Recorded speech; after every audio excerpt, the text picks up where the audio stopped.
రాత్రి 7 గంటలకు కాంగ్రెస్ ఎమ్మెల్యేలతో ఇరిగేషన్ శాఖ మంత్రి ఉత్తమ్ కుమార్ రెడ్డి భేటీ కానున్నారు. కాంగ్రెస్ ఎమ్మెల్యేలందరూ ఇరిగేషన్ కార్యాలయం జలసౌధకు రావాలని ఇప్పటికే వారికి ఆదేశాలు వెళ్లాయి. కాళేశ్వరం కమిషన్ రిపోర్టును రేపు అసెంబ్లీలో ప్రవేశపెట్టనుంది రాష్ట్ర ప్రభుత్వం. ఈ సందర్భంగా అసెంబ్లీలో కాంగ్రెస్ ఎమ్మెల్యేలందరూ అనుసరించాల్సిన వ్యూహంపై దిశానిర్దేశం చేయనున్నారు మంత్రి. రాత్రి 7 గంటలకు కాంగ్రెస్ ఎమ్మెల్యేలతో ఇరిగేషన్ శాఖ మంత్రి ఉత్తమ్ కుమార్ రెడ్డి భేటీ కానున్నారు. కాంగ్రెస్ ఎమ్మెల్యేలందరూ ఇరిగేషన్ కార్యాలయం జలసౌధకు రావాలని ఇప్పటికే వారికి ఆదేశాలు వెళ్లాయి. కాళేశ్వరం కమిషన్ రిపోర్టును రేపు అసెంబ్లీలో ప్రవేశపెట్టనుంది రాష్ట్ర ప్రభుత్వం. ఈ సందర్భంగా అసెంబ్లీలో కాంగ్రెస్ ఎమ్మెల్యేలందరూ అనుసరించాల్సిన వ్యూహంపై దిశానిర్దేశం చేయనున్నారు మంత్రి ఉత్తమ్ కుమార్ రెడ్డి.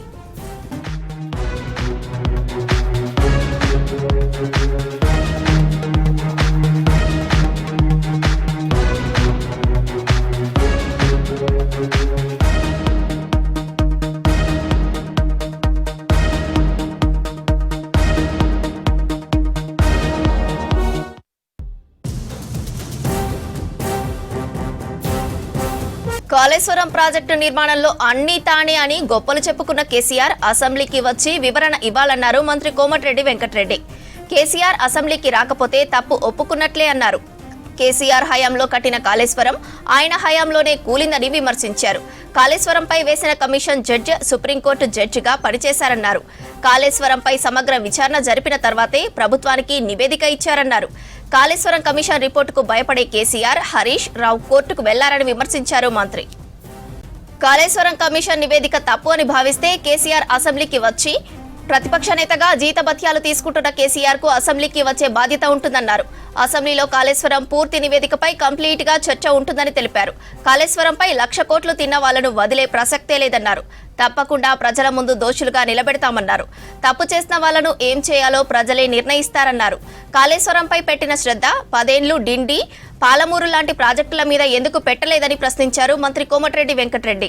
కాళేశ్వరం ప్రాజెక్టు నిర్మాణంలో అన్ని తానే అని గొప్పలు చెప్పుకున్న కేసీఆర్ అసెంబ్లీకి వచ్చి వివరణ ఇవ్వాలన్నారు మంత్రి కోమటిరెడ్డి వెంకటరెడ్డి. కేసీఆర్ అసెంబ్లీకి రాకపోతే తప్పు ఒప్పుకున్నట్లే అన్నారు. కేసీఆర్ హయాంలో కట్టిన కాళేశ్వరం ఆయన హయాంలోనే కూలిందని విమర్శించారు. కాళేశ్వరంపై వేసిన కమిషన్ జడ్జి సుప్రీంకోర్టు జడ్జిగా పనిచేశారన్నారు. కాళేశ్వరంపై సమగ్ర విచారణ జరిపిన తర్వాతే ప్రభుత్వానికి నివేదిక ఇచ్చారన్నారు. కాళేశ్వరం కమిషన్ రిపోర్టుకు భయపడే కేసీఆర్, హరీష్ రావు కోర్టుకు వెళ్లారని విమర్శించారు మంత్రి. కాళేశ్వరం కమిషన్ నివేదిక తప్పు అని భావిస్తే కేసీఆర్ అసెంబ్లీకి వచ్చి చెప్పాలని డిమాండ్ చేశారు కోమటిరెడ్డి వెంకటరెడ్డి. ప్రతిపక్ష నేతగా జీతభత్యాలు తీసుకుంటున్న కేసీఆర్ కు అసెంబ్లీకి వచ్చే బాధ్యత ఉంటుందన్నారు. అసెంబ్లీలో కాళేశ్వరం పూర్తి నివేదికపై కంప్లీట్ గా చర్చ ఉంటుందని తెలిపారు. కాళేశ్వరంపై 1,00,000 కోట్లు తిన్న వాళ్లను వదిలే ప్రసక్తే లేదన్నారు. తప్పకుండా ప్రజల ముందు దోషులుగా నిలబెడతామన్నారు. తప్పు చేసిన వాళ్లను ఏం చేయాలో ప్రజలే నిర్ణయిస్తారన్నారు. కాళేశ్వరంపై పెట్టిన శ్రద్ధ 10 ఏళ్లు డిండి, పాలమూరు లాంటి ప్రాజెక్టుల మీద ఎందుకు పెట్టలేదని ప్రశ్నించారు మంత్రి కోమటిరెడ్డి వెంకటరెడ్డి.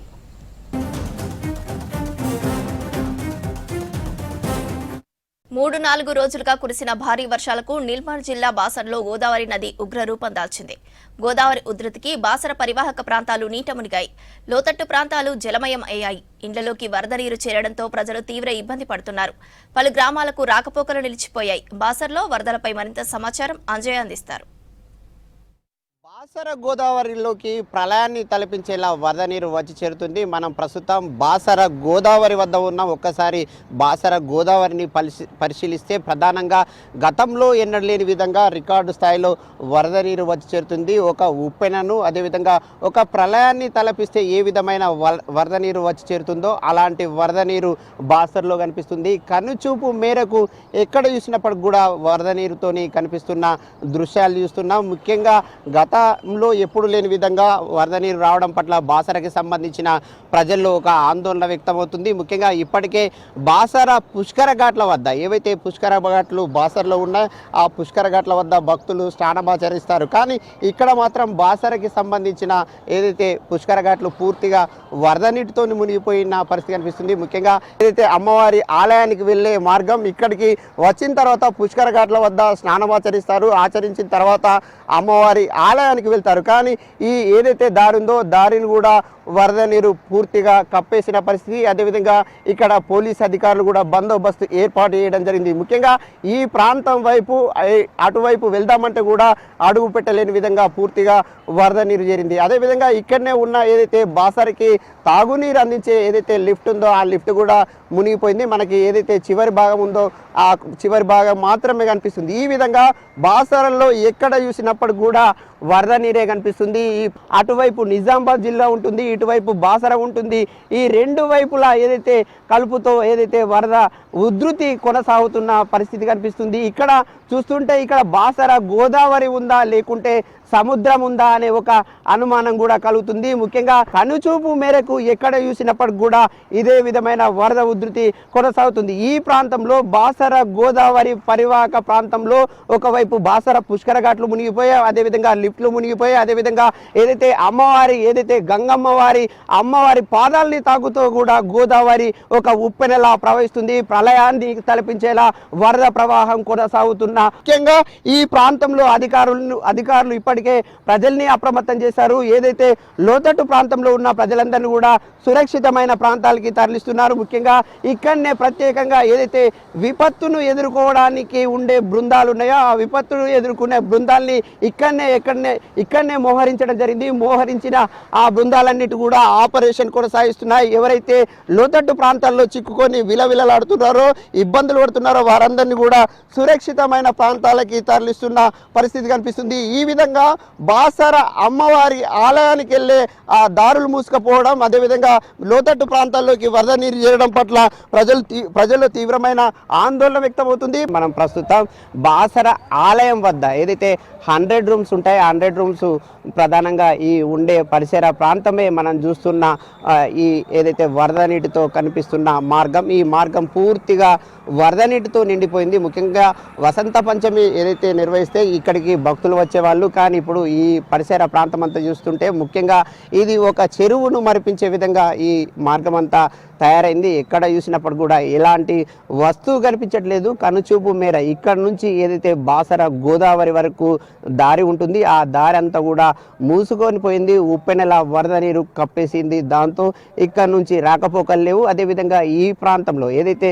గోదావరి నుంచి అమ్మవారికి దగ్గరికి వచ్చే మార్గం ఏదైతే ఉందో ఆ మార్గంలో ఇళ్లలోకి వరద నీరు చేరింది. అదేవిధంగా లాడ్జ్లోకి వరద నీరు చేరింది. ఈ విధంగా ఎవరైతే స్థానికులు కూడా ఏదైతే తెప్పల సహాయంతో స్థానికులు ఎవరైనా వరద ఉద్ధృతిలో చిక్కుకొని విలవిల్లాడుతుంటే అదేవిధంగా ఆపద్ బాంధవుల వీళ్ళు కాపాడడానికి చర్యలు చేపడుతున్నారు. ఏవైతే ఈ తెప్పల బోట్లతోని సహాయం అందిస్తున్నారు. మేము నిన్న హరిహరి కాటేజీలో ఒక నలుగురికి తీసాము.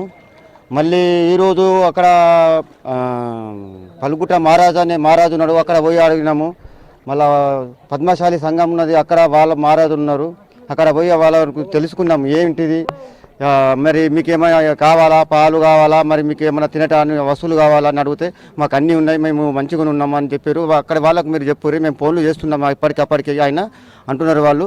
ఆ తర్వాత పల్లుగుట్ట మహారాజ్ దగ్గర ఉన్న ఆశ్రమంలో ఒక 7-8 మంది ఉన్నారు.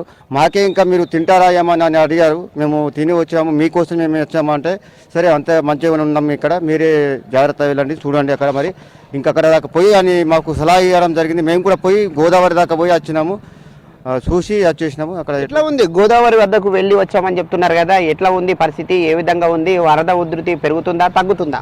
వరద ఉత్పత్తి అంతే సేమ్ నిన్నటి మాదిరిగానే ఉంది. వరద ఉత్పత్తి బాగానే ఉంది. కాకపోతే అది ఏంటి అని అంటే రేకుల షెడ్డు కిందికి వెళ్ళి బాగా ప్రవహిస్తుంది. మేము అక్కడికి పోయే ప్రయత్నం చేశాము, కానీ మమ్మల్ని కూడా తింపే ప్రయత్నంలో మేము అక్కడ అర్థం చేసుకొని మళ్ళీ రిటర్న్ వచ్చేసాము. అక్కడ బోట్లు ఒకటి పోయే అవకాశం ఉన్నది కాబట్టి దానికి కట్టేద్దాం అనుకున్నాము. అది మాకు అందకుండా పోయింది. అది మేము సైలెంట్గా మళ్ళీ వచ్చేసినాము. అయితే ఇట్లాంటి వరద బాసర్లో ఇంతకుముందు నీ వయసులో ఎప్పుడైనా చూసావా, చూడలేదా? నేను ఇంతకుముందు చూశాను, 83లో చూశాను. మా విలేజ్ మారిచెట్టు అని ఉంటుంది వేరు, అక్కడి వరకు వచ్చింది. మేము అదే చిన్నగా ఉన్నప్పుడు మేము ఇట్లా కాళ్ళతో మేము నీళ్ళు ఆడినాం చేసినాము. మళ్ళీ ఇప్పుడే చూస్తున్నాను. ఇది పరిస్థితి ఎట్లా ఉంది అనే అంశంపై మనతో మాట్లాడడానికి స్థానిక ఎస్ఐ ఉన్నారు, వారిని తెలుసుకుందాం. సార్, ఎట్లా ఉంది పరిస్థితి ఇప్పుడు? ప్రస్తుతం ఇప్పుడైతే అంత సేఫ్గా ఉంది. అందరు ఎవరు కూడా డేంజర్ జోన్లో లేరు. డేంజర్ జోన్ ఉన్న వాళ్ళందరినీ కూడా రెస్క్యూ చేసినాము. ఇప్పటివరకు మా ఏఎస్పీ గారి ఆధ్వర్యంలో ఎస్పీ గారి ఉత్తర్వు ప్రకారము ఇమీడియట్గా 65 మెంబర్స్ ఫోర్స్ ఇక్కడ డిప్లాయ్మెంట్ చేశారు. ఏ టైం అయినా ఏ రెస్క్యూ అయినా ఎవరినైనా వితిన్ మినిట్స్లో అందరిని రెస్క్యూ చేసి కాపాడుతాం. ఆల్రెడీ 70 to 80 మధ్యలో నిన్నటి నుంచి అందరు రెస్క్యూ చేసి సేఫ్ జోన్లో పంపించాము. ఇప్పుడు కూడా ఇంకొక పద్మశాలి సత్రంలో ఒక 5 ఉన్నారంటే పంపించాము. ఒక 5-10 మినిట్స్లో వాళ్ళు కూడా సేఫ్గా వచ్చేస్తారు. మొత్తం ఎన్ని కాలనీలు ముంపుకు గురయ్యారు, ఎట్లా ఉంది? ముంపు అంటూ కాలనీలు సపరేట్గా ఒక 2 కాలనీలు ఈ మన కమ్మ సత్రము వేద పాఠశాల సైడ్ అయినాయి. ఈ టెంపుల్ వరకు కొద్దిగా షాప్స్ అయినాయి, కొన్ని లాడ్జీల వరకు వాటర్ వచ్చినాయి. ఇళ్లల్లో వచ్చిన వాళ్ళందరినీ కూడా నిన్నటి నుంచి ఇమీడియట్గా తరలించి సేఫ్ జోన్లో ఉంచుతున్నాం. అందరికీ వాళ్ళకి కావాల్సిన ఫుడ్ అకామిడేషన్స్ అన్నీ కూడా ప్రొవైడ్ చేయడం జరిగింది మా అధికారులు. ప్రస్తుతం అయితే ఎవరు కూడా రిస్క్ జోన్లో లేరు, అందరు సేఫ్గా ఉన్నారు. ఇంకా పైనుంచి కూడా వర్షం ఏమీ లేదు, తొందరగా దిగిపోతుంది, ప్రశాంతం అవుతుంది అని చెప్పేసి చూస్తున్నాము. అంటే ఎంతమందిని షెల్టర్ జోన్కి తరలించారు, ఇంకా ఏమైనా అలర్ట్ కొనసాగుతుందా? 80 మెంబర్స్ వరకు షెల్టర్ జోన్కి తరలించాము. అందులో ఒక 30 మెంబర్స్ స్టూడెంట్స్ని కూడా తరలించాము స్కూల్ నుంచి. అందరూ ప్రస్తుతం సేఫ్గా ఉన్నారు, ఎవరు డేంజర్ జోన్లో అయితే లేరు. ఎవరున్నా 24/7 ఏ నిమిషం కాల్ వచ్చినా మా SDRF బృందం ఉంది, బోట్లు ఉన్నాయి. ఇమీడియట్గా ఎక్కడి నుంచి కాల్ వచ్చినా కూడా ఎవరికి ఏ డౌట్ ఉన్నా వెంబడే వాళ్ళందరినీ సేఫ్ జోన్కి తరలిస్తున్నాం. ప్రస్తుతం అయితే ఏం లేదు, ప్రశాంతంగా ఉంది. ఆ ఎగువ ప్రాంతంలో వర్షాలు తగ్గితే, వరద తగ్గితే ఇక్కడ కూడా తగ్గుతుంది. ఆ విధంగా తగ్గాలని అమ్మవారిని వేడుకుంటున్నామని స్థానికులు చెప్తున్నారు. కెమెరామెన్ విఠల్తో అంజయ్య, V6 న్యూస్, బాసరా, నిర్మల్ జిల్లా. మెదక్ జిల్లాలో భారీ వర్షాలు బీభత్సం సృష్టించాయి. భారీ వరదలతో జిల్లాలో దయానక పరిస్థితులు నెలకొన్నాయి. జిల్లాను వరద ముంచెత్తడంతో తీవ్ర నష్టం వాటిల్లింది. దీంతో ఆర్మీ అధికారులు, సిబ్బంది సహాయక చర్యలు చేపట్టారు. నీళ్లలో చిక్కుకున్న వారిని సురక్షిత ప్రాంతాలకు తరలిస్తున్నారు.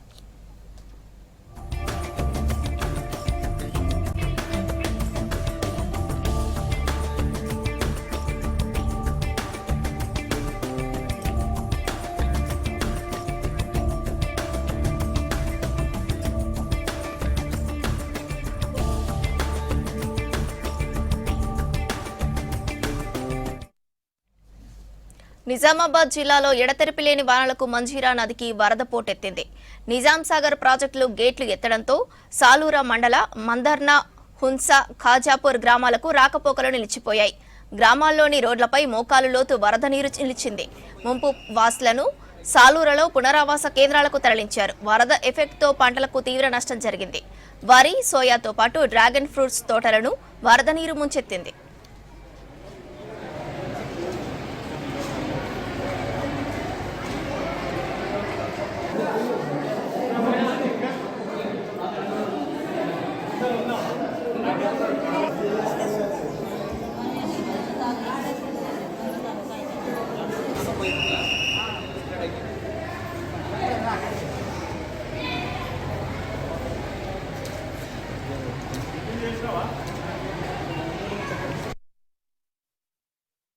మంజీరా పరివాహక ప్రాంతం, ముంసా, మందర్నా మరియు సాలూర గ్రామాలు ఇక్కడ అన్నీ నీట మునగడం జరిగింది.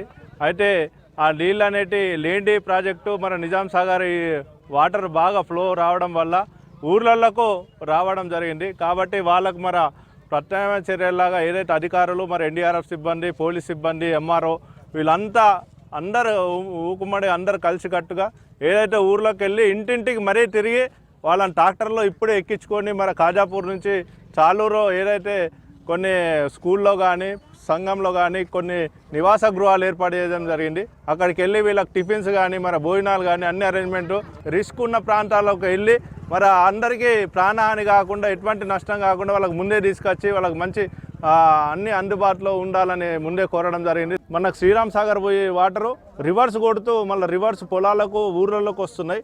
కాబట్టి ఇంకా 24 గంటలు ఇదే పరిస్థితి ఉండే విధంగా ఉంది. కాబట్టి వర్షం అయితే తగ్గుముఖం ఉంది, కానీ ఫ్లో అనేది పెరుగుతుంది. ఒక విషయం గురించి మేము బాగా బాధపడుతున్నాం సార్. ఇలాంటిది మళ్ళీ ఎప్పుడు రావద్దు మనం కోరుకుంటున్నాం సార్. ఇలాంటి వరద మేము చూడలేము, చూడగలిగాము, ఇంకా మా పిల్లలకు కూడా రావద్దు అన్నట్టు మేము కోరుకుంటున్నాం సార్. మరి హున్సా, మందర్నా, ఖాజాపూర్ ఈ 3 గ్రామాలు కూడా జల దిగ్బంధంలో చిక్కుకోవడం జరిగింది. గ్రామస్తులు అనేక రకాలుగా ఇబ్బందులు పడుతూ ఉన్నారు. మరి అదేవిధంగా పంటలు కూడా నష్టపోవడం జరిగింది. ఏదైతే ఈ జల దిగ్బంధంలో చిక్కుకున్నారో మరి ప్రభుత్వ యంత్రాంగము వారిని బయటకు తీసుకురావడానికి ట్రాక్టర్ల ద్వారా, JCBల ద్వారా మరి బయటకు తీసుకురావడం. మెదక్ జిల్లాలో వరద ప్రభావిత ప్రాంతాల్లో సహాయక చర్యలు కొనసాగుతున్నాయి. వరద తగ్గడంతో మారుమూల ప్రాంతాల్లో రాకపోకలను పునరుద్ధరిస్తున్నారు అధికారులు. హవేలీ గన్పూర్ మండలంలో భారీ వర్షాలతో 2 రోజులుగా జలదిగ్బంధంలో ఉన్న దూప్సింగ్ తండాకు రాకపోకలు ప్రారంభించారు. తండా నుంచి తాత్కాలిక రోడ్డు వేశారు. మొన్నటి భారీ వర్షాలతో తండా మొత్తం నీట మునిగింది. అన్ని వైపులా వరద చేరి రాకపోకలు బంద్ అయ్యాయి. విద్యుత్ సరఫరాకు అంతరాయం ఏర్పడింది. దీంతో ఆహారం, తాగునీరు అందక తీవ్ర ఇబ్బంది పడ్డారు తండావాసులు. నష్టం అయిపోయింది. ఒక్క సామాన్ లేకుండా పోయినాయి సార్. 5-6 రోజుల నుంచి రేకుల మీద పైన కూర్చున్నాం చిన్న చిన్న పిల్లలతో సార్. మాకేం లేకుండా ఉన్నాం సార్. మేము కట్టుబట్టల మీద చిన్న చిన్న పాపలు మేము చచ్చిపోతారేమో అనుకున్నాం సార్. ఒక్క సామాన్ సుఖలేరు సార్. మా పరిస్థితి ఎట్లా సార్? మేము ఎట్లా బతకాలి? ఒక్క సామాన్ లేవు, బట్టలు లేవు, ఏం లేవు సార్. మేము ఎట్లా ఉండాలి? ఏం తిని బతకాలి సార్? ఏం లేవు సార్. మాకు కట్టుబట్టలతో ఉన్నాం సార్. మాకు సామాన్ లేవు, బట్టలు లేవు, ఏమీ లేవు. మాకు తినడానికి సుఖ ఏమీ లేవు సార్. మేము ఎట్లా ఉండాలి? మా పరిస్థితి ఎట్లా సార్? మేము ఎట్లా బతకాలి? మాకు ఏమీ లేవు సార్. చిన్న చిన్న పాపలు ఉన్నారు మాకు. ఈ వాగు నా లైఫ్లో, మా నాన్న లైఫ్లో, మా తాతలు ముత్తాతలు ఎవరు చూడలేరండి. ఏంటంటే వాగు మట్టం నీళ్ళు వస్తుండే, ఇది ఎప్పుడు రాలేదు. మేము చూసుకోలేదు. మేము లేకుంటే ఈ ఊర్లో ఉండకపోతుండే. మేము ఏదో బయట ఊరు లేకుంటే మంచి సేఫ్ ఫేస్లో మేము ఇల్లు కట్టుకోవాళ్ళం. ఇది ఇక్కడ ఇంత పెద్ద ప్రమాదం వస్తుందని మేము ఊహించుకోలేము. ఏంటంటే మేము ఇంత బాధాకరంగా మా పెద్ద మనుషులు, మా చిన్నలు, ఇంకా నయం ఈ మా ఊరు అవతల సైడ్ ఉంటే మేము ఇప్పుడు బతికి ఉండేవాళ్ళం. అన్నీ కొట్టుకుపోయినాయి. ఆవులు, బర్రెలు, పొలాలు, అన్ని తోటలు అయితే అనేకం. ఇంకా ఏంటంటే కట్టుబట్టలతో ఉన్నారండి కొంతమంది అయితే. 2 రోజుల క్రితం వాగు వచ్చింది మా ఊర్లో. ఇక్కడ ఎత్తుగా ఉండడం వలన మేము వాగు రాదు అని అనుకున్నాం. ఇంట్లోనే ఉన్నాం, చిన్న పొలం తీసుకొని ఇంట్లోనే ఉన్నాం. కానీ హఠాత్తుగా వచ్చేసరికి ఏం చేయాలో, ఏం తోచాలో అర్థం కాక ఏం కాపాడలేకపోయినాం. సామాన్లు అన్నీ తడిచిపోయినాయి, బియ్యం వడ్లు అన్నీ తడిచిపోయినాయి. పిల్లల్ని మాత్రం కాపాడుకున్నాం. ఏమైనా ఏం బతికి ఉండి ఏమేమి సాధించవచ్చు, కానీ పిల్లల్ని మాత్రం తెచ్చుకోలేను. కానీ ఆడ మొత్తం వాగొచ్చింది సార్. మొత్తం బట్టలు అన్నీ తడిచిపోయినాయి. మొత్తం బురదలా పోయినాయి బట్టలు. వేసుకొని బట్టలు కూడా లేవు, ఏం లేవు. 24 గంటలు బిల్డింగ్ మీద కూర్చున్నాము సారు. చిన్న చిన్న పాపలు ఏడసుకుంటా ఉన్నారు. మేమేమో బిల్డింగ్ మీద కూర్చున్నాము. తిరగలే వాగైంది. ఏటు తిరగకుండా అయింది మాకు. ఎటు పోకుండా ఎటు నాశనం అయినాం మేము.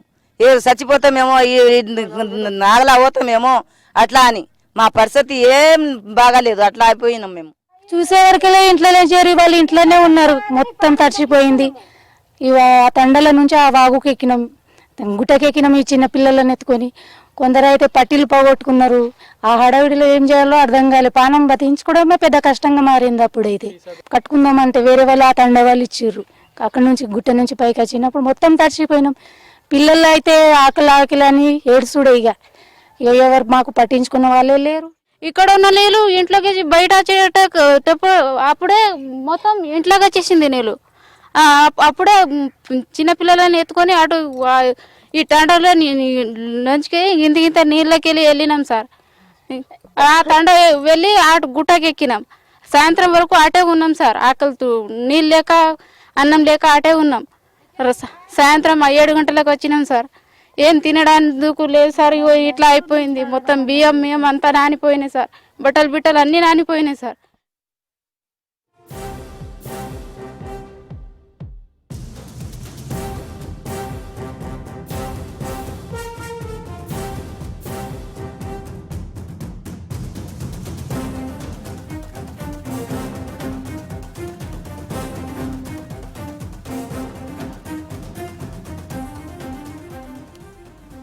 ఖైరతాబాద్ లో 4వ రోజు మహాగణపతి దర్శనానికి భక్తులు పోటెత్తారు. వీకెండ్ కావడంతో ఉదయం నుంచే అధిక సంఖ్యలో భక్తులు తరలివస్తున్నారు. ప్రత్యేక క్యూ లైన్ లో వచ్చి మహాగణనాథుడిని దర్శించుకుంటున్నారు. ఇక సిటీలో బడా గణేశుని దర్శించుకోవడానికి రాత్రి 11:45 వరకు మెట్రో రైళ్లు నడపనున్నారు. భక్తులకు ఎలాంటి ఇబ్బందులు కలగకుండా పోలీసులు భారీ బందోబస్తు ఏర్పాటు చేశారు.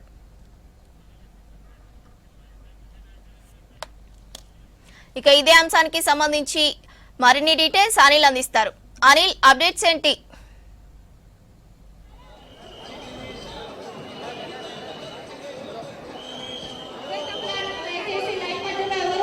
ఎవరు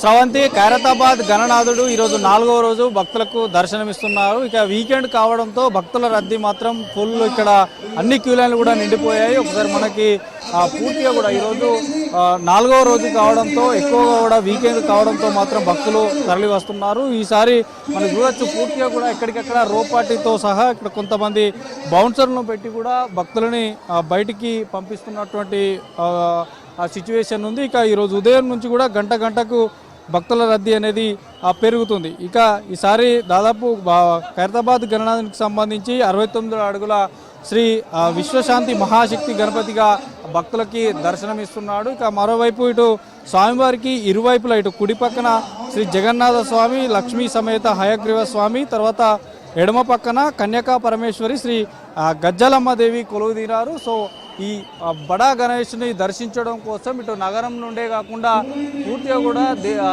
ఇతర రాష్ట్రాల నుంచి కూడా ఇక్కడికి పబ్లిక్ వస్తున్నారు. సో పబ్లిక్ తాకిడి మాత్రం ఈ గత 3 రోజులతో పోలిస్తే మాత్రం ఈరోజు ఎక్కువనైంది అంటూ కూడా అటు పోలీసుల రికార్డులో కూడా నమోదైంది. సో ఎక్కడికక్కడ షిఫ్ట్ల వారీగా దాదాపు 600 మంది పోలీసు బందోబస్తుతో పాటు షిఫ్ట్ల వారీగా ఇక్కడ పూర్తిగా భక్తులని దర్శనం చేసిన తర్వాత రోపాటి సహాయంతో బయటికి పంపిస్తున్నారు. ఇక విఐపి మూమెంట్ ఉన్న నేపథ్యంలో సో విఐపి మూమెంట్ ఉన్నది కాబట్టి భక్తులకు ఎవరైతే క్యూ లైన్లో నిల్చున్నారో సో క్యూ లైన్లో నిల్చున్న వారిని కూడా వెంటనే ఒకేసారి ఈ బడా గణేష్ ముందుకి వదిలి దర్శనం అనంతరం బయటికి పంపిస్తున్నారు. ఇక మనకి ఈరోజు మెట్రో సేవలు కూడా ఎక్కువ వరకు అంటే దాదాపు 11:30-12 వరకు కూడా ఎక్కువగా ఈ ఏరియాలో ఉపయోగించనున్నారు. ఎందుకంటే సుదూర ప్రాంతాల నుంచి భక్తులు వస్తుంటారు కాబట్టి సో వారికి సంబంధించినటువంటి రవాణా సంబంధించినటువంటి అంటే నైట్ టైం